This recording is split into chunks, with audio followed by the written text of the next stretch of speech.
Hello guys मुझे आपण मानकर राम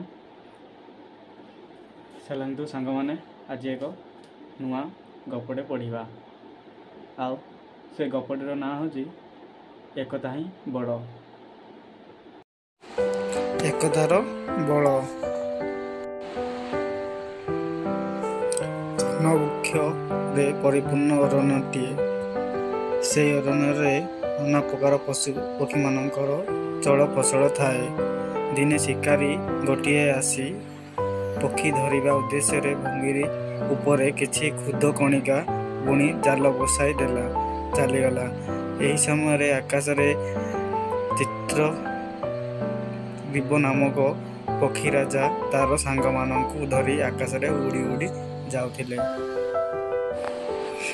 सेमानंक मध्यरु गोटिए कपतर दृष्टि भूमि उपरे पड़ी जाते। से कहिले, अरे भाई माने देखिलनी भूमि उपरे केते खुद गणिका पड़ी। यही स्थान छाड़ी कहीं पुणी आगक जावा। हेले अन्य पक्षी माने से कथा को अस्वीकार करी नीरव रे थांती। किंतु ये तो गोटाए लोभी कपेत। से पुणी कहला, अरे नीरव कहीं एते गुड़ाए खुद गणिका आमे एठारे छाड़ी पलाइबा ना कौन? चलो आउ डेरी नकरी खुद तक खाईदे उड़ी जीवा। अन्य पक्षी मानकर इच्छा थिले मध्य राजांको भयरे केही किछि कहि न पारे। राजा चित्रग्रीवंको मुखको खाली चाहुतांती। चित्रग्रीव समस्तंको कथा अवश्य बुझे पारिले। से कहिले, देख बाबा ये तो जंगल जगह। जंगल रे पाख आखरे गोटे हेले ग्राम नहीं। तेबे एमिति एक अरण्य मध्य खुद कणिका गुड़ाए आसवा असंभव नुह कि? यह निश्चय कौन शिकारीर काम। राजा अवश्य निज विचार सत्य कथाटीए कहिले, किंतु अन्य माने से कथा को ग्रहण न करी लोभवशतः सेही ठारू ही ओह्लाई पड़िले। हेले राजा चित्रग्रीवंको कथाटी सत्य हैला। खुद खाइबाकू आसी पक्षी माने शिकार जाल मध्य रहीगले। चित्रग्रीव कहिले, देखिल तो मो कथा को खातिर कल नाई। वर्तमान फल किपरि भोगिबाकू हैला। एथर गोटे काम कर, एठी एमिति पड़ी रहिले आमको उद्धार पाइबार कौनसी बाट नाही। चलो आमे समस्ते बल खटाई उड़ी पलाइबा। तेणिकी विचार करिबा जे आमे किपरि उपाय करिबा। वर्तमान आमको एही शिकारी कबलरू रक्षा पाइबाकू हेबो। चित्रग्रीवर कथा समस्त मन को पाइला। समस्ते बल खटाई जाल सह उड़ीबाकू लागिले। शिकारी दूररू दौड़ी दौड़ी आसिला सिना, हेले पक्षी मानकू आयत्त करी पारिला नाही। शेषरे शिकारी को निराश हेई फेरिबाकू हेला। एहीपरि भावरे अनेक पथ पक्षी माने अतिक्रम करिगले।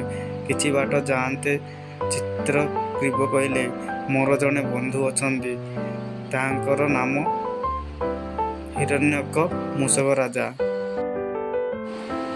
आमे समस्ते जाई सेठारे ओह्लाई तांको आमको विपद रक्षा करने कहवा।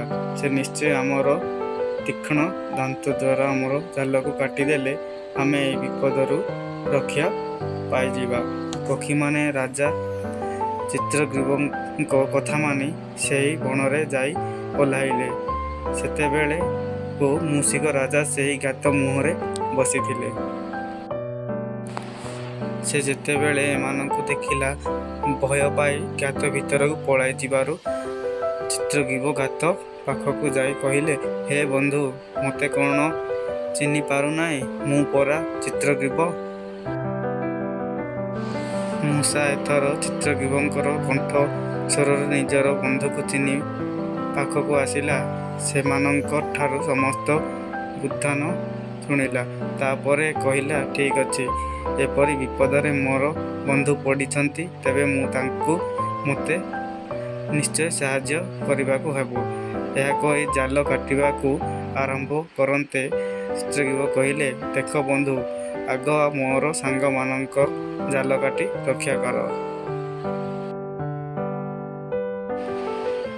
ତାପରେ ଯାଇ ମୋ ଜାଲ କାଟିବ। ମୂଷିକ ରାଜା ବନ୍ଧୁଙ୍କର କହିବା ଅନୁସାରେ ସମସ୍ତ ଜାଲ କାଟି ଉଦ୍ଧାର କରି ସାରିବା ପରେ ବନ୍ଧୁଙ୍କର ଜାଲ କାଟିବାକୁ ଆରମ୍ଭ କରି କହିଲା, ବୁଝିଲ ବନ୍ଧୁ, ତୁମ କଥାକୁ ମୁଁ ସମର୍ଥନ କରୁଛି। କାରଣ ଏପରି ଜାଲ ମଧ୍ୟରେ ବନ୍ଧନରେ ପଡ଼ି ନିଜ ଲାଗି କେବେ ଅବହେଳା କରିବ ନାହିଁ। ହେଲେ ତୁମ ବନ୍ଧୁମାନଙ୍କ ପ୍ରତି ଥିବା ସ୍ନେହ, ଶ୍ରଦ୍ଧା ତଥା ଆତ୍ମୀୟତା ଦେଖି ମୁଁ ଆଶ୍ଚର୍ଯ୍ୟ ହେଲି।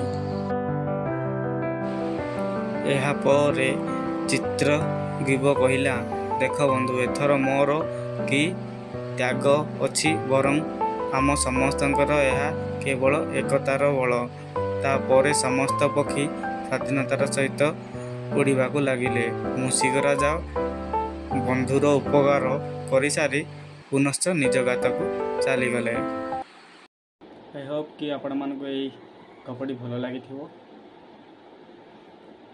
ଲାଇକ୍, କମେଣ୍ଟ, ସେୟାର, ସବସ୍କ୍ରାଇବ୍ କରିବାକୁ ଜମାରୁ ଭୁଲିବେନି ସାଙ୍ଗମାନେ।